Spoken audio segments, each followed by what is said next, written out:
राधे राधे मित्रों, आज हम लोग श्री कृष्ण जी के बारे में संपूर्ण परिचय देने का प्रयास करेंगे जो हमारे पुराणों एवं ग्रंथों में बताया गया है। तो देवों में सबसे सुंदर देव श्री कृष्ण के जीवन की कई बातें अनजानी और रहस्यमयी है। आइए जानते हैं। भगवान श्री कृष्ण के खड्ग का नाम नंदक, गदा का नाम कौमोदकी और शंख का नाम पांचजन्य था जो गुलाबी रंग का था। भगवान श्री कृष्ण के परमधामगमन के समय ना तो उनका एक भी केश श्वेत था और ना ही उनके शरीर पर कोई झुर्री थी। भगवान श्री कृष्ण के धनुष का नाम शारंग व मुख्य आयुध चक्र का नाम सुदर्शन था। वह लौकिक, दिव्यास्त्र व देवास्त्र तीनों रूपों में कार्य कर सकता था। उसकी बराबरी के विध्वंसक केवल दो अस्त्र और थे, पाशुपतास्त्र शिव, कृष्ण और अर्जुन के पास थे, और प्रस्वपास्त्र शिव व सुगण, भीष्म और कृष्ण के पास थे।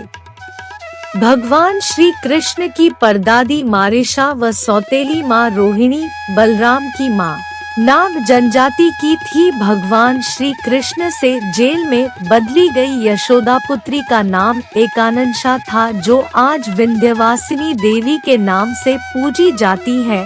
भगवान श्री कृष्ण की प्रेमिका राधा का वर्णन महाभारत, हरिवंश पुराण, विष्णु पुराण व भागवत पुराण में नहीं है। उनका उल्लेख ब्रह्मवैवर्त पुराण, गीत गोविंद व प्रचलित जनश्रुतियों में रहा है। जैन परंपरा के मुताबिक भगवान श्री कृष्ण के चचेरे भाई तीर्थंकर नेमिनाथ थे जो हिंदू परंपरा में घोर अंगिरस के नाम से प्रसिद्ध है।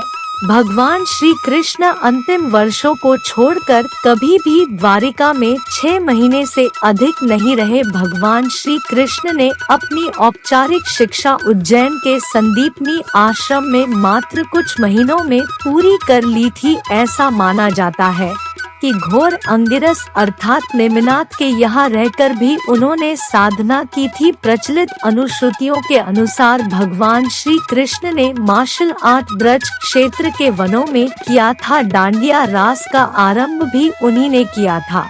कलारी पट्टू का प्रथम आचार्य कृष्ण को माना जाता है। इसी कारण नारायणी सेना भारत की सबसे भयंकर प्रहारक सेना बन गई थी। भगवान श्री कृष्ण के रथ का नाम जैत्र था और उनके सारथी का नाम दारुक बाहुक था। उनके घोड़ों अश्वों के नाम थे शैव्य, सुग्रीव, मेघपुष्प और बलाहक। भगवान श्री कृष्ण की त्वचा का रंग मेघश्यामल था और उनके शरीर से एक मादक सुगंध निकलती थी। भगवान श्री कृष्ण की मांसपेशियां मृदु परंतु युद्ध के समय विस्त हो जाती थी, इसलिए सामान्यतः लड़कियों के समान दिखने वाला उनका लावण्यमय शरीर युद्ध के समय अत्यंत कठोर दिखाई देने लगता था। ठीक ऐसे ही लक्ष्मण, कर्ण व द्रौपदी के शरीर में देखने को मिलते थे। जनसामान्य में यह भ्रांति स्थापित है कि अर्जुन सर्वश्रेष्ठ धनुर्धर थे, परंतु वास्तव में कृष्ण इस विधा में भी सर्वश्रेष्ठ थे और ऐसा सिद्ध हुआ मद्र राजकुमारी लक्ष्मणा के स्वयंवर में, जिसकी प्रतियोगिता द्रौपदी स्वयंवर के ही समान परंतु और कठिन थी। यहाँ कर्ण व अर्जुन दोनों असफल हो गए और तब श्री कृष्ण ने लक्ष्यवेध कर लक्ष्मणा की इच्छा पूरी की जो पहले से ही उन्हें अपना पति मान चुकी थी। भगवान श्री युद्ध कृष्ण ने कई अभियान और युद्धों का संचालन किया था, परंतु इनमें 3 सर्वाधिक भयंकर थे। महाभारत जरासंध और काल्यवन के विरुद्ध, नरकासुर के विरुद्ध भगवान श्री कृष्ण ने केवल 16 वर्ष की आयु में विश्व प्रसिद्ध चाणूर और मुष्टिक जैसे मल्लों का वध किया। मथुरा में दुष्ट रजक के सिर को हथेली के प्रहार से काट दिया। भगवान श्री कृष्ण ने असम में बाणासुर से युद्ध के समय, भगवान शिव से युद्ध के समय माहेश्वर ज्वर के विरुद्ध वैष्णव ज्वर का प्रयोग कर विश्व का प्रथम जीवाणु युद्ध किया था। भगवान श्री कृष्ण के जीवन का सबसे भयानक द्वंद्व युद्ध सुभद्रा की प्रतिज्ञा के कारण अर्जुन के साथ हुआ था, जिसमें दोनों ने अपने अपने सबसे विनाशक शस्त्र क्रमशः सुदर्शन चक्र और पाशुपता शस्त्रास्त्र निकाल लिए थे। बाद में देवताओं के हस्तक्षेप से दोनों शांत हुए। भगवान श्री कृष्ण ने 2 नगरों की स्थापना की थी, द्वारिका पूर्व में कुशावती और पांडव पुत्रों के द्वारा इंद्रप्रस्थ पूर्व में खांडवप्रस्थ।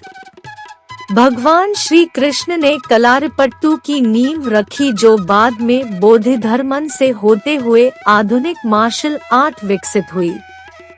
भगवान श्री कृष्ण ने श्रीमद् भगवत गीता के रूप में आध्यात्मिकता की वैज्ञानिक व्याख्या दी जो मानवता के लिए आशा का सबसे बड़ा संदेश थी है और सदैव रहेगी। आशा करता हूँ कि यह जानकारी आपको पसंद आई होगी और यदि आप भी भगवान श्री कृष्ण के भक्त हैं तो इस चैनल को जरूर सब्सक्राइब कीजिएगा और वीडियो को लाइक कीजिएगा। फिर मिलते हैं नेक्स्ट वीडियो में, तब तक के लिए राधे राधे।